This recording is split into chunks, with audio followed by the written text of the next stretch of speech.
I was bugging this guy. You want to bartend. Oh, yeah. I was bugging this guy. I'm like, this is what I want to do. And he's like, oh, hey, so my kids said that you've been hanging out with them and, and it turns out he was the dad. He was, oh, wow. Right? So he's like, all right, man. And he gave me the job because of that. And so I got the job, and this is right before the season is really starting. It's probably like November. And I got the job. I started working. I worked there about a week, and then they fired that guy. And he was gone. I was like, man. That was my connection. That was my way in. I slipped right in there. Oh, man. Nice. Yeah. So it was great. And it was an amazing bar job. I mean, like... That's bar jobs, though. Like, people can get you the interview, but, like, it's up to you to stay inside. Like, once you're in the door, it's like, all right, it's your job now. Let's, like, see what you perform. Yeah. You delivered. Oh, I've always slung. Nice. For sure. And, and then I got in there, and then the girl that was, like, the bar manager or the assistant manager or whatever, she took over. Her name was Tamara. She was amazing, and I was set, and there you go. And I worked there for, 3 years, and I mean, the place was like right at the base of Aspen Mountain. It's got a pool right outside. Killing it during outbreaks. Yeah, absolutely. And that place is always killed, but back then it was like, it's always killed. But yeah. And then you got the Jimmy's. Like, you were a fixture at Jimmy's. Like, you were the guy.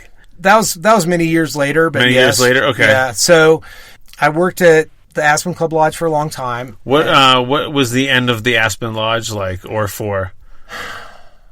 Well, I left there because one of the guys that bartended at the Aspen Club Lodge went out to be a manager at the Snowmass Lodge, which is in Snowmass, and he's like, hey, I want you to come be a restaurant manager.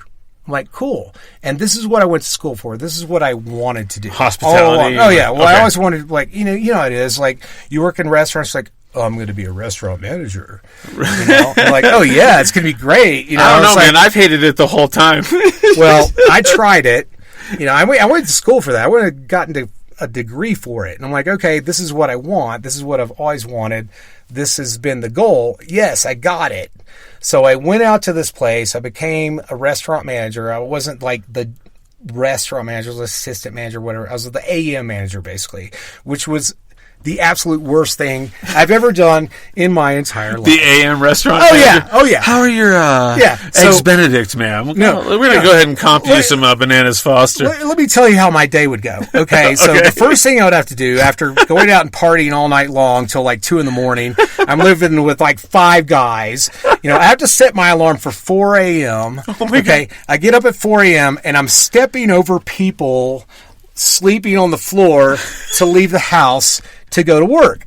And then I have to drive out to Snowmass, which, I didn't know it at the time, but Snowmass is not Aspen. It was like, at that time, it was Redneck Central, whatever, but that's not the point. I would get to work at like 5:15-ish. We were supposed to be open by 6:30 or 7. I don't remember. Got people lined up outside the door before then. Yeah, no, but the first thing I would do every morning when I would get there is I would call every single employee and be like, hey, are you awake? Are you on your way? Just make sure they're because they just wouldn't show up. They just wouldn't show up. So you're like, I call them. It was basically like, hey, wake up. You have to be at work. Yeah. Otherwise, you're waiting tables and you're running food. Oh, and it happened so many times. And in fact, I had a bar mayor, bar nightmare. I had a bar mayor once because this place was bar mayor. Oh, yeah. So we've all had those. We would have people just not show up all the time, and it would just be a freaking nightmare. And I don't know, people in the restaurant business will understand this, but you get the bottom of the barrel for the AM shift people. Like, these are people that are not into it. I'm like, first of all, when we're in a ski town, I'm like, oh, well, you don't get to ski. You have to get up at 5 a.m. I'm like, you're getting the bottom of the barrel of the cesspool of freaking employees. So, I'm dealing with schleps. And so literally the first thing I would do... Not Jeopardy contestants. Yeah. First thing I would do is like call me like, hey, if you're not out of bed right now, you're already late. And that's what I would do. As soon as I would get to work, I would call every single employee for a wake-up call. And so, yeah, it happened many times where people just wouldn't show up. And, yeah, I was waiting tables, basically. So I remember having a bar mayor where it's like no one was there. It was only me. The entire place is packed. There's like 30 tables, and I'm waiting on every single person there. That's where. And you've just stepped over bodies, and you've been up. That 4 o'clock alarm you heard while you were awake, most likely. Oh yeah, and, and I mean, I guess it's a testament to my work ethic because it did. I mean, I still seem to pull it off, but I realized very quickly that I hated it.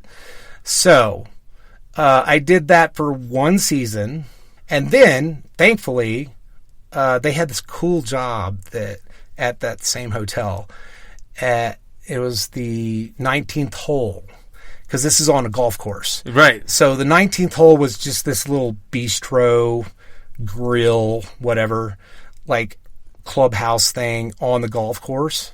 And dude, that was, to this day, I swear to God, one of the best jobs I've ever had. Yeah, why? Well, still I had to get up early. I still had to be there early because we had to have the place open by 7. Okay. But I could wear like khaki shorts and a freaking golf shirt, show up, put on a pot of coffee, golfers would show up, whatever, and then I would stand outside and grill burgers on a freaking grill in my khaki shorts in the sun, and every employee that was under me as the manager was like 8 girls driving carts around. Oh. And they're all gorgeous. Oh. You know, I'm like, so basically all I had to do was like, okay, load up your carts with some beer and stuff. Okay, I'm going to flip burgers.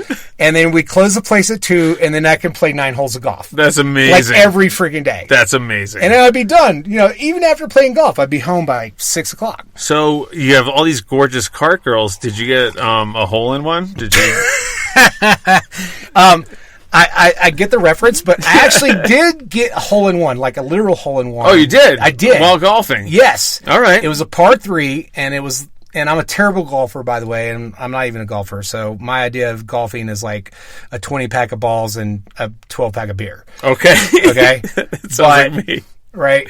But I did, just on this random fucking day, we're like sitting there at this par 3, and I hit it, and it just sinks right in the hole. It was over a little pond. I mean, oh, wow. It was amazing. I'm like, God, if I had that on film, it would be amazing. Oh, my God, I would still be showing that to everybody. I played golf once. I played 3 holes.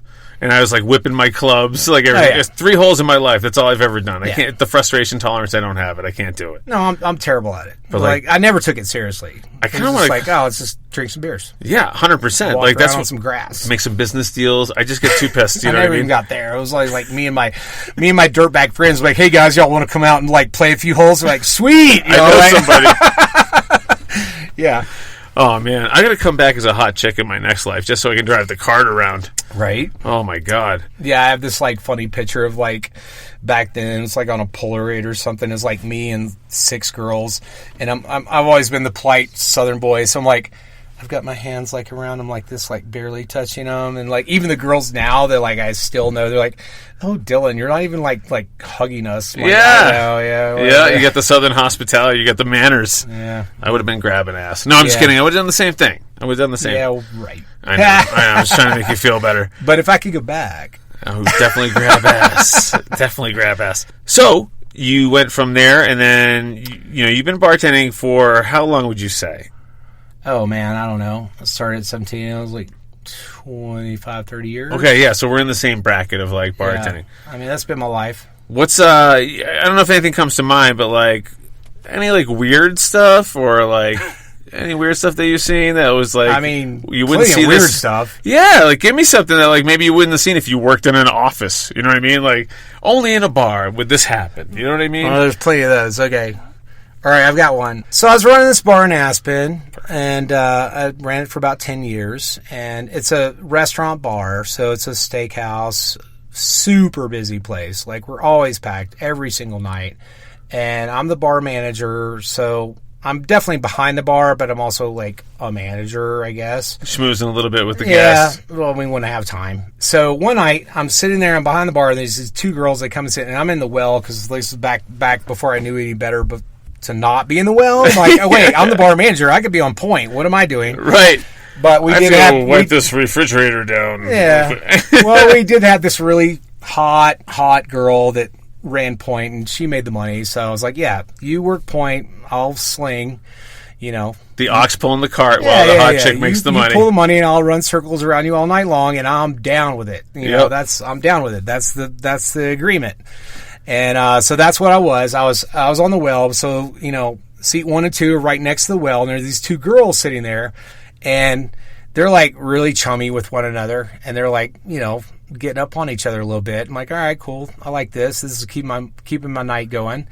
And they get up and leave the bar for a minute, and then my bartender Pam's like, oh, can you take the bus tub? I'm like, yeah, sure. So I got to run the bus tub to the back and like drop it to the kitchen because it's full. And as I'm coming back, and granted, this is a family restaurant, okay? Okay, this is a family restaurant, and it's like 8 o'clock at night, and the place is freaking packed, and there's people standing in line, and the women's restroom is right next to the bar. So it's a small place, it's like there's bar, women's bathroom, host stand, and then you go into the restaurant. So I'm coming back through the restaurant, and I pass the host stand, and the bathroom door opens because someone's coming out, and I just happen to glance that there's these 2 girls, and one of them's like sitting on the sink, and the other one is buried in between her legs. Just buried. Right?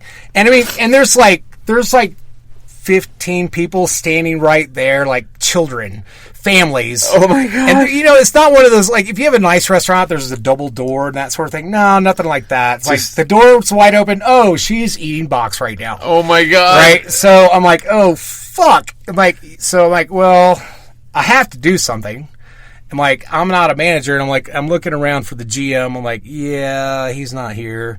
I'm like, this has got to stop. I'm like, I'm like, listen, I've told people many, many times, like, hey, go to the women's bathroom, do whatever nefarious things you want to in there. Right. But that's at like 2:33 in the morning. Sure, the kids are home. Right. The families are gone. Oh, yeah. It's like coffee time after the holidays. The doors are locked at that point. 100%. Whatever you want to do, the women's bathroom's right there. Yeah. But this is 8 o'clock at night on a Saturday, and this girl's like in there just chowing down. Just going down.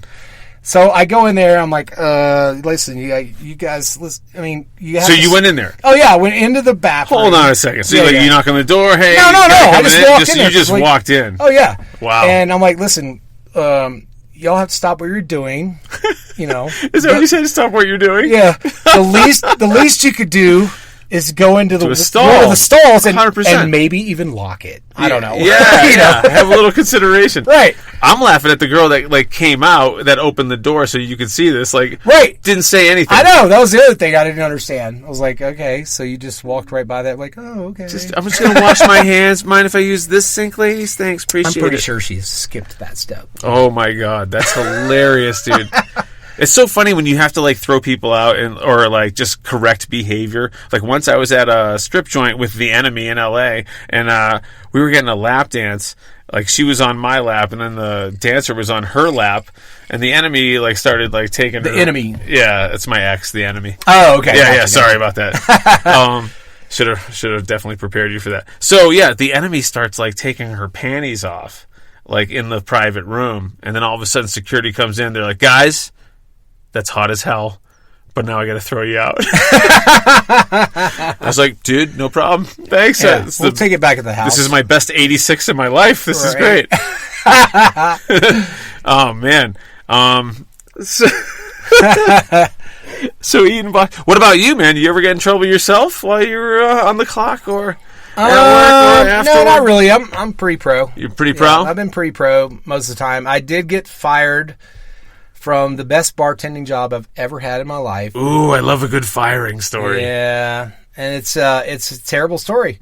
And like I said, I think I mentioned it earlier, actually. So I was working at Bennigan's. That was my first bar job. Oh, my God. Right? God bless you, man. I had all the flair. Doing the Lord's work. Oh, I had the suspenders, the green suspenders with all the buttons and everything. Don't you need a nursing degree to be allowed to work at Bennigan's? I think so, yeah. Clientele could just die at any minute.